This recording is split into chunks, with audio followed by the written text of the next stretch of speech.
Outnumbered over time. The judge has to leave us quickly after the TV version. Is there any last words you want to give on North Korea? I hope it doesn't come to war, because the unintended consequences are always bad. We have too many decent civilians, North Korean as well as South Korean, who would lose their lives. Not to mention American men and women who wear the uniform, who were on the Korean Peninsula, who are in Guam, who are all over that part of the world, whose lives would be in jeopardy. Amen. And General Mattis knows that the president must do everything possible to avoid war. It's the absolute last resort. Judge, thank you. Oh, Always a pleasure. guys. Now, you're going to take off your microphone and your IFB, the little thingy in his ear that allows him to hear our control room. And you just do whatever you have to do. I have to say that the highlight of the color wheel for me today was the fact that you wore a tie to match my dress. Well done. Did you I'm plan just saying that? that. Do you like the tie as well I as the love dress? it. All right. I love. What are you talking about? It's got a little turquoise in it. Judge, I mean, you have a look very at that. strong tie game. Can we get that? Oh, yeah. See? I mean, when the color wheel comes Very together. festive. Harris, I'm liking it today. I'm a very simplistic woman. But it works You're gonna today. have to come in the picture, Chris, and unwire me. All right. Let's go to the Look at live this chat. handsome devil Kennedy, will that you do does me a favor? Me too. Can you watch Facebook Live for me? Sure, absolutely. Yeah, Outnumbered FNC, just go to that. The judge is Bye, Judge. leaving, So and long, he's taking everybody. his infectious laugh with him. Bye, Judge. Thank you, To Judge. freedom, Judge. There we go. To freedom. Freedom and I love liberty. that. All right, so on Facebook Live, if you click on us, you'll see all the little bubbles that people give us. It's so exciting. We have a lot of people watching right now in the live chat. The breaking news that ended our live TV version of us, Katie, was much more dire in its tone, and I've got a little bit of it on my phone. I won't turn to too much of it from General Mattis than what we have heard. I mean, we knew yesterday that the president had issued a firm statement on fire and fury, right? We knew that, and we knew, unlike the world, the likes to the world has never seen before. Those were specific words. They did not seem off the cuff. You have some reporting on that. Well, and I think if you look at Defense Secretary Mattis's exact words, he's actually putting the ball into North Korea's court and saying, your actions are your consequences. So if you want to continue with this, we have said we don't want regime change. But if you decide that you're going to continue to threaten us, if you decide to threaten Guam, or God forbid, to shoot off a missile that is destined for American civilians or South Korea, the consequence for your actions will be regime change. So it's actually a warning to them. Oh, look, we're not there yet, yeah. but your actions will have consequences of that if you continue to proceed. And Katie, what you're talking about were those comments by Secretary of State Rex Tillerson, who's been in the Asia region twice in just the last 10 days or so. And that was back on August 1st to begin the conversation with, we do not seek regime change. Right. Today, from Mattis, North Korea should cease any consideration of actions that would lead to the end of its regime. Right. That seems pretty crystal clear that we have come some distance, Abby. You know, it's so interesting to compare rhetoric and comments that are made, like on the campaign trail, to when people get in office and they get in the Situation Room and they're surrounded by the experts and the generals on the issue. And you lay out all the options on the table and you realize there are no good options when it comes to North Korea, because no one wants to go to war, right? That would be a disaster for everyone involved. China doesn't even want to go to war with North Korea. So I think they're sitting back now and they're realizing we don't have a lot of places to go here.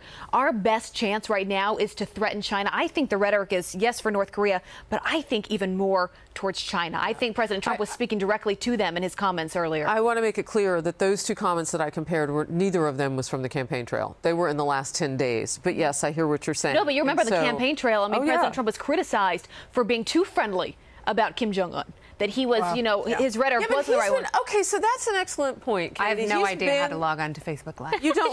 Well, she's been trying this whole time. Are you on? Do you have the app? And if you don't say it out loud. Oh, there, because I want people to know that I'm like going to learn all of your everythings. Oh, there it is. Okay. No. That's well, where is it? I don't know. And now a Facebook Live tutorial. Okay, well, I'll do this while we talk. North Korea. What I was going to say that was interesting. Welcome to Tech Talk with Harris and Kennedy. Anyhow, the criticism that the president got for being friendly, the way that you put it was so true on North Korea and Kim Jong-un. Right. Was the same criticism that he got regarding Russia, and the same criticism early on China. when he was saying, you know, hey, look at what your neighbor over there is doing. Hey, I'm just your friend. I'm just letting you know that you might want to take a look at that, rather than clamping down and saying, hey, we need for you to help clean this up. We're still on the journey, though. We haven't We gotten are, to the but isn't that interesting where the journey has taken us? And maybe this president, and now we know from General Mattis that he's been told what was at stake since last summer, which speaks to the issue perhaps of part of the journey, of the niceness. Maybe it was like I don't know, but maybe it looks like now a diplomatic ramp up. It seems a little less muddy now. But also, Kennedy, you can't win, right? We've seen both sides of this. We've seen the president take on a more friendly tone. Let me put on the tech and glasses. now he's being a lot tougher in his rhetoric. It seems like he's being criticized no matter where he goes, no matter what he says. The president? Yeah. Yeah, absolutely. But, you know, I think you're right, and I go back to what you were saying at the beginning of the show. There has to be a common ground that Democrats force themselves to take the medicine diplomatically. I'm not talking about militarily, although there seem to be plenty of hawkish Democrats at this point where they help the White House find a solution to that. Because what we need is a diplomatic voice. We need a solid, unified diplomatic voice where this country is saying the same thing. And I think, you know, it starts with China because as the defense secretary was pointing out, it's really scary. Like the ramped up rhetoric speaks to the seriousness of the interaction that we can have that we can't conceive of because we've never seen anything like it. And Harris is right. We never want to see anything like it. But we're not hearing that, though, Kennedy. I mean, we've heard comments now from Chuck Schumer and Feinstein, and they've been quite critical of that harsher tone. Yeah. And, right? and so maybe they need to take absurd. a step back and understand it and understand what the president is doing and say, oh, perhaps this is strategy. Perhaps they're doing something now, and Nikki Haley and Rex Tillerson and President Trump are getting together and they're saying, I'm going to say this, you say that, Mr. President, why don't you say that? And they figure it out. And it is chaotic and confusing to North Korea. And maybe that's the point. Well, and give the White House a little bit of credit. I mean, so far, in the infancy of this administration, they've actually been very successful when it comes to foreign policy, whether it's rolling back ISIS, responding to Assad, getting Russia and China on board with these UN sanctions. Those are major successes that they've had in a very short period of time. Now they're dealing with North Korea, which is a much more complicated, more difficult, challenging issue because there's not a black and white solution. The other thing that we need to realize, too, is there's not a good solution, but there can't be no solution. So we have to choose between one of the not ideal situations because doing nothing is not an option at this point. And one thing that I didn't get to bring up during the show that I think is important is the North Korea situation now, I think, is a preview of what we could see with Iran, because the same people who negotiated the North Korea nuclear deal in the 90s with the Clintons also negotiated the Iran nuclear deal under President Obama, which means some of the same conditions, you know, the same strategies were used to get them to comply.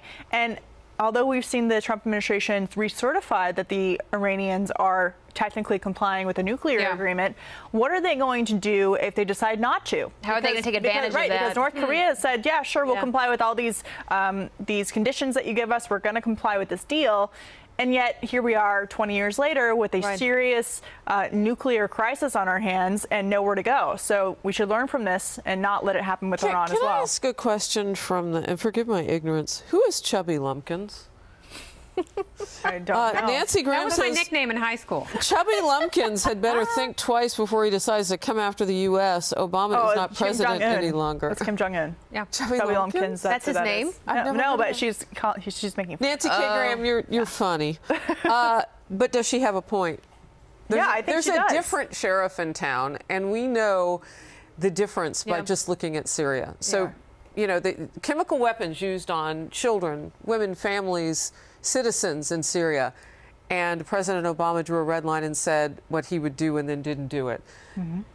Well, President Trump didn't draw any lines. He just sent 59 Tomahawk missiles. And China knows, by the way. We've been talking a lot about the pressure on China. China knows. The Chinese president was sitting at dinner with President Trump at Mar-a-Lago when Moab was dropped on Afghanistan. He knew firsthand that it was happening. When it was whispered in his ear that it was done, the Chinese president was sitting there and he knew that there was going to be a response. So he knows it's serious. I guess there's a big difference between the mother of all bombs and Tomahawk missiles and nuclear But I'm just saying, and my fear is I don't think we need to encourage the president to draw a red line, and then when it's crossed, Katie, they Nuke always North rap Korea. you when you're speaking. All right. I don't think we have to nuke them. Quickly, everybody on the live chat, we thank you for being with us.